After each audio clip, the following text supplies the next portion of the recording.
కర్నూలు జిల్లా ఆలూరు నియోజకవర్గంలో అర్ధరాత్రి భారీ వర్షం కురిసింది.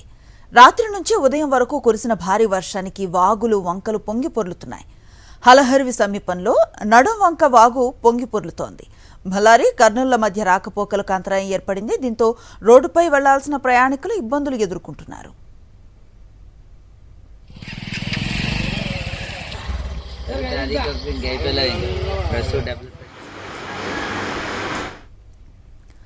అనంతపురం జిల్లా ఉరవకొండ నియోజకవర్గంలో రాత్రి నుంచి ఉదయం వరకు భారీ వర్షం కురిసింది. పలుచోట్ల ప్రధాన రహదారులు లోతట్టు ప్రాంతాలు నీట మునిగాయి. ముఖ్యంగా టవర్ క్లాక్ ప్రాంతంలో భారీగా వర్షపు నీరు నిలిచిపోవడంతో వాహనదారులు, పాదచారులు ఇబ్బందులు ఎదుర్కొన్నారు. గత కొంతకాలంగా వర్షాభావ పరిస్థితులతో ఆందోళనలో ఉన్న రైతులకు ఈ వర్షం ఊరటనిచ్చింది. ఖరీఫ్ సీజన్ ప్రారంభ దశలో కురిసిన ఈ వర్షాలు వ్యవసాయ పనులకు ఎంతో అనుకూలంగా ఉంటాయని రైతులు చెబుతున్నారు.